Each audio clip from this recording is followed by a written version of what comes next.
Hello friends, welcome back to the Priyanka kitchen. आज मैं आपके साथ मठरी की रेसिपी शेयर कर रही हूँ। इसे बनाना बहुत इजी है और आप देख सकते हैं कि कितनी खस्ता क्रिस्पी है। इसे बनाना एकदम इजी है और यहाँ आप देख सकते हैं इसकी सारी परतें एकदम अलग अलग हो रही है। तो चलिए इस मठरी को बनाना शुरू करते हैं। तो सबसे पहले यहाँ मैंने 1 कटोरी मैदा लिया है। नमक स्वाद अनुसार डाल देंगे। 1 चम्मच अजवाइन को हाथों से क्रश करके डालेंगे। इससे अजवाइन का फ्लेवर बहुत अच्छा आता है। अब मैं इसमें मोइन के लिए ऑयल डाल रही हूँ। आप चाहें तो घी का भी यूज़ कर सकते हैं। तो मैंने यहाँ 4 चम्मच घी डाला है, ऑयल डाला है 4 चम्मच। 4 चम्मच सफिशेंट है, बहुत ज़्यादा भी हम इसमें ऑयल नहीं डालेंगे। अब इसे अच्छे से मिक्स कर लेंगे ताकि सभी चीज़ें अच्छे से मिक्स हो जाए। नमक, अजवाइन और जो हमने तेल डाला है अच्छे से मिक्स हो जाए। यहाँ आप देख सकते हैं मैंने इसे अच्छे से मिक्स कर लिया है।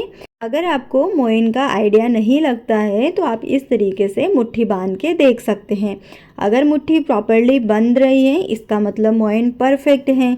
अगर नहीं बन रहे हैं तो आप उसमें 1 या 2 चम्मच ऑयल ऐड कर सकते हैं। तो यहाँ आप इस तरीके से मोइन का पता लगा सकते हैं। अब हम इसमें थोड़ा थोड़ा करके पानी डालेंगे और इसका एक आटा गूँथ लेंगे। बहुत ज़्यादा हार्ड भी नहीं गूँथना है और ना बहुत ज़्यादा सॉफ्ट, बिल्कुल जो मीडियम आटा गूँथ करके तैयार करना है, बिल्कुल इसी तरीके का। अब थोड़ा सा ऊपर हम इस पर ऑयल लगा देंगे ताकि इस पर पपड़ी ना आए। और अब हम इसे ढक करके 25 से 30 मिनट के लिए रख देंगे ताकि आटा अच्छे से सेट हो जाए। अब हम इसके लिए एक साटा बनाएंगे। इसके लिए 1 कटोरी में 3 चम्मच घी लेंगे। तो आप इसके लिए घी का ही यूज़ करें। उसमें हम 2 चम्मच मैदा डाल देंगे। अब हम इसे अच्छे से मिक्स कर लेंगे। यहाँ आप देख सकते हैं ये हमारा साटा बनकर के तैयार है और जो इसकी कंसिस्टेंसी है ना आपको इसी तरीके की रखनी है।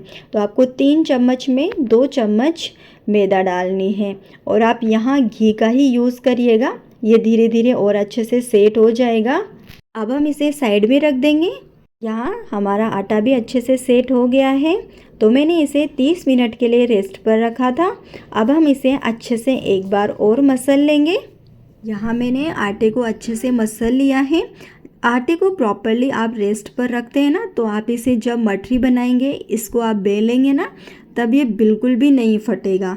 तो इसको आप आधे 1 घंटे के लिए रेस्ट पर रख दें, इससे आटा बहुत ही अच्छे से सॉफ्ट हो जाता है। अब हम इसकी छोटी छोटी लोइयाँ तोड़ लेंगे और इसे बिल्कुल पतला पतला बेलेंगे। ज़रूरत के अनुसार ऊपर से सूखा आटा छिड़क लेंगे और इसे बिल्कुल पतला बेल लेंगे। आप यहाँ देख सकते हैं मैंने इसे बिल्कुल पतला बेला है। आप इस तरीके से देखेंगे ना तो नीचे से उंगलियाँ भी दिख रही हैं। तो बिल्कुल आपको इसे पतला ही बेलना है। अब हम इसके ऊपर साटा लगा लेंगे, जो हमने बनाया था ना वो लगा देंगे। अच्छे से लगाएंगे, चारों तरफ पूरी रोटी पर हम इसे फैला देंगे। अब इसके ऊपर इस तरीके से हम एक और रोटी को रख देंगे। अब हम इसके ऊपर भी साटा लगा लेंगे। तो अच्छे से आप चारों तरफ पूरी रोटी पर अच्छे से साटा लगा लें और इसे इस तरीके से फोल्ड कर लें। तो यहाँ आप जिस तरीके से मैं फ़ोल्ड कर रही हूँ ना आपको बिल्कुल ऐसे ही इसे फ़ोल्ड करना है। आप वीडियो को एक बार अच्छे से देखें, समझें और फिर आप इसे बनाइएगा। बिल्कुल भी ख़राब नहीं होगी आपकी मठरी, बिल्कुल परफेक्ट बन कर के तैयार होगी। अब मैंने इसे इस तरीके से फ़ोल्ड कर दिया है। अब हम इसे अलग प्लेट में रख लेंगे। तो यहाँ मैं 2 लोई की इस तरीके से ये मठरी बना रही हूँ। अब हम इसे ढक करके फ्रीज में रख देंगे। तो मैंने इसे 15 मिनट के लिए फ्रीज में रखा था ताकि जो हमने इसमें घी का यूज़ किया है ना वो अच्छे से सेट हो जाए। अब हम एक लोई को कवर करके वापस से रख देंगे और इसे इस तरीके से हमें बेलना है। बिल्कुल आपको इसी तरीके से बेलना है, इसे हल्के हल्के हाथों से बेलना है, बहुत जोर दे करके नहीं बेलना है। अगर आप जोर दे के बेलेंगे ना तो जो हमने इसमें घी डाला है ना वो बाहर निकल सकता है। तो यहाँ पे आप देख सकते हैं इसी तरीके से आपको इसे बेलना है और इसे आप चौकोर शेप में बनाएं या जैसी आपको पसंद हो वैसी शेप आप इसे दे सकते हैं। मैं इसे रेक्टेंगल शेप में बना रही हूँ। आपको जैसी शेप देनी है आप वैसे इसमें बना सकते हैं। अभी होली आ रही है तो आप इस तरीके की मठरी होली पर बना सकते हैं। ये दिखने में भी बहुत सुंदर लगती है। आप इसे मेहमानों को सर्व करेंगे ना तो उनको ये बहुत पसंद आएगी। यहाँ आप इस मठरी की थिकनेस देख सकते हैं। इसको हमने थोड़ा सा मोटा रखा है और इसकी लेयर भी अलग अलग दिख रही है। अब इसे हम फ्राई कर लेंगे। फ्राई करते वक्त आपको ये बात ध्यान में रखनी है कि ऑयल को बहुत ज़्यादा गर्म नहीं करना है। अगर आप बहुत ज़्यादा ऑयल गर्म कर लेंगे ना तो मठरी बाहर से सिक जाएगी और अंदर से वो कच्ची रह जाएगी और फिर इसकी जो लेयर है वो नहीं खुलेगी। इसे हल्का मीडियम गरम ऑयल में ही आप फ्राई करें।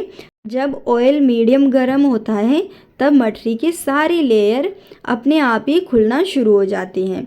अब मठरी में इस तरीके का कलर आपको दिखे एकदम गोल्डन ब्राउन सा हल्का सुनहरा, तब हम इसे निकाल लेंगे। तो आप इस तरीके से ऑयल को झराते हुए निकाल लें। बची हुई मठरी को भी हम इसी तरीके से निकाल लेंगे। तो यहाँ हमारी ये मठरी बनकर के तैयार है। आप इसे चाय के साथ में सर्व करें।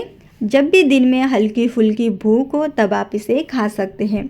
ये बहुत ही स्वादिष्ट लगती है। अंदर से भी एकदम खस्ता मठरी आप जैसे ही खाएंगे मुंह में घुल जाएगी। तो फ्रेंड्स, अगर आपको मेरी ये रेसिपी पसंद आई हो तो प्लीज़ वीडियो को लाइक कीजिएगा, शेयर कीजिएगा अपने फ्रेंड्स एंड फैमिली में। चैनल पर पहली बार आए हो तो चैनल को सब्सक्राइब कीजिएगा, बेल आइकन को प्रेस जरूर कीजिएगा कि मेरी आने वाली वीडियो का नोटिफिकेशन आपको सबसे पहले मिले।